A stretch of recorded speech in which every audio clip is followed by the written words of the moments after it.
What's going on, everybody? It's Cody. Welcome back to the channel. Here for the first playoff slate for the Wnba. Sadly, it does start on a Sunday, so we only get 2K to first with the NFL reigning supreme, as always, for Draftkings. FanDuel too, so the FanDuel contest is practically not playable. At least this one does have 2K to first, so I'm here to break it down anyway. We'll take what we can get. We do get 10K to first on Tuesday, and I would imagine so on Wednesday as well. Some good matchups, some fun matchups, some that shouldn't be too much of a series, but let's kick over here and look at the spreads, and then we'll break it down team by team real quick. Dream at the Liberty, 12-point spread, over under 156.5. The game that's missing, the Fever at the Sun. The Sun are 5.5-point favorites, over under 163.5. Then we have Mercury at the Lynx, 10-point spread, over under 158. Storm at the Aces, 8-point spread, over under 163. So let's kick back over here. Pricing is really bad. With most of these teams resting players, you've got players that normally won't play at all or priced really high up. There's some players that are kind of underpriced. So let's start with this first game on the Atlanta side. Really just the starters. We've been over this for the past few weeks with Atlanta. They've been fighting for that last playoff spot. So I expect their rotation to be similar, but I do want to mention all of their players are pretty priced up from playing big minutes. So I think Naz Hillman's firmly in play at 6,900 if you think she's going to score decent. Only worry is she does have to guard Brianna Stewart, so there is a slight concern for fouls.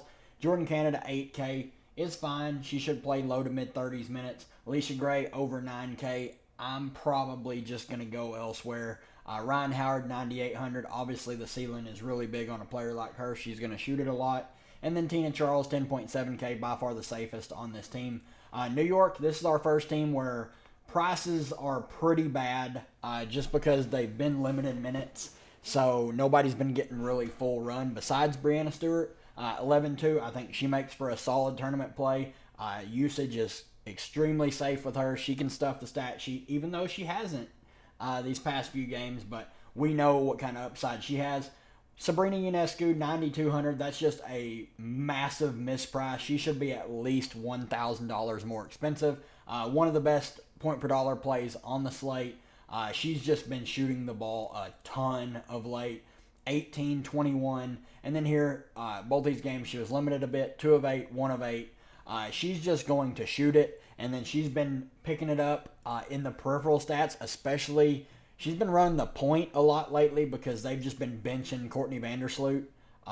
21, 15, 22, and 16 minutes. If she starts out slow, she will get hooked almost immediately, especially in the postseason.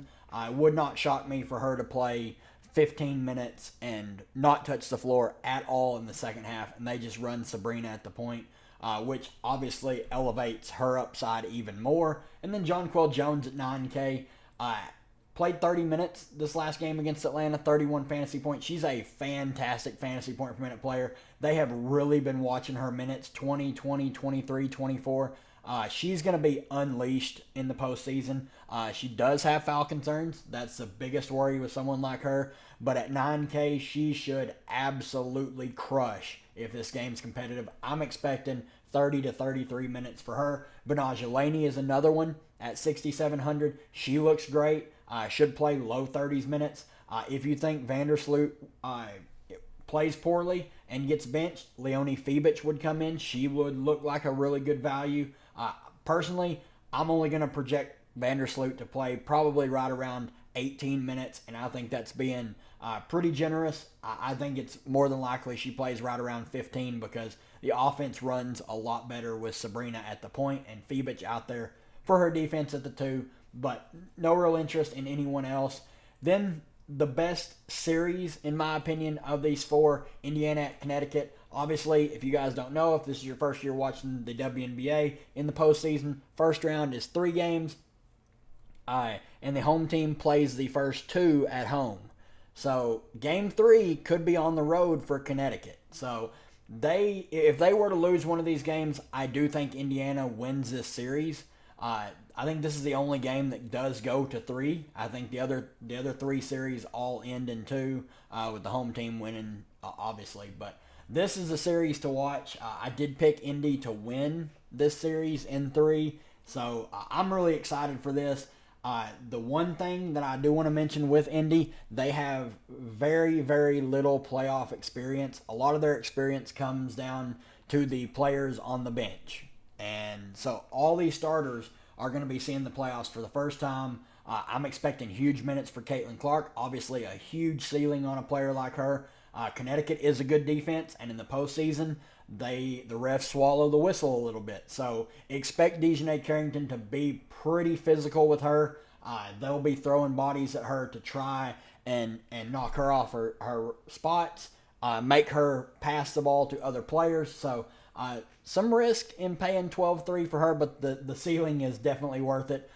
Leah Boston, 9,500. Love that price tag for her. Kelsey Mitchell, 8,700. Obviously, really, really scoring dependent, but the price is starting to come down a bit. Nalissa Smith, 7,200. I don't really trust the minutes, so I don't really want to go there. Lexi Hull, 6,300. I think she's in play. And then Timmy Fagbinlay. They typically close with her over Nalissa Smith just for defensive purposes, so I think Timmy Fagbinlay is in play as well. On the Connecticut side, only have interest in the top 6. Fully expecting Alyssa Thomas to play the entire game. Pretty much every playoff game, she's just going to play the entire game. 10.9K. Seems like a little bit of a discount on someone that's going to play the whole game. Started to play a little bit better as the season was wrapping up. Marina Mabry, 9,400. I'm probably good. I don't want to pay that price tag for her coming off the bench. She's going to play high 20s minutes. I imagine it would come at the expense of Ty Harris. If Mabry's shooting the ball well, she would get extended. Dejanay Carrington, 8,400. Probably my second favorite point per dollar play here on Indiana. My favorite being Dewana Bonner at 8,500.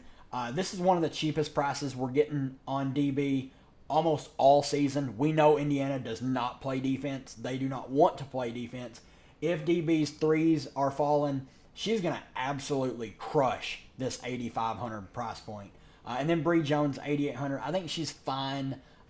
She's been scoring a lot lately, but the worry is she's not that efficient rebounding-wise, so she needs to score to really hit value. And I just think there's a lot better plays around her on this slate. So I'm probably going to be going elsewhere.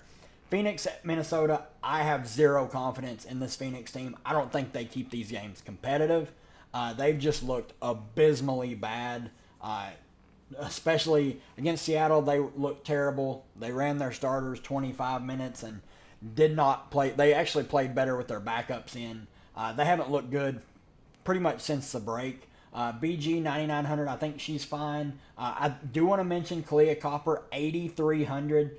If she's going to have a Kalia Copper-esque game where she shoots it 20-plus times, there is some tournament upside in playing Kalia Copper. Natasha Cloud, 8,800 is fine. DT, 7,400. Obviously, we know the ceiling that she has if she's shooting the ball and it's going in. Sophie Cunningham, 6,800. I'm probably taking a wait and see. I really only have interest in the top 4, and really my interest mostly lies with Kalia Copper and Diana Taurasi. On the Minnesota side, obviously Fee and McBride are playing. Would expect Dorka to play. They're going to run a pretty tight rotation in the postseason. Nafisa Collier's practically going to play the entire game. Just what she does. She's a complete player. Love the consistency that she has. Only worry is the potential blowout. Courtney Williams, 8,900. Should play right around 30 minutes. She's a good fantasy point per minute player, so don't mind her. Alana Smith, 8,400. I'm probably not playing just because they are going to play Misha Hines-Allen and Dorka Juhas if she's going to play. So really limits the upside for Alana Smith. I just don't expect her to play 30 minutes. Bridget Carrollton probably plays close to the entire game as well. She can get hot shooting the 3-ball and really put a big score up. Kayla McBride, 7,700, a great tournament play. We know Phoenix is not a good defense. If she gets hot shooting the threes, she can easily pay that price tag off. No interest in really anyone else.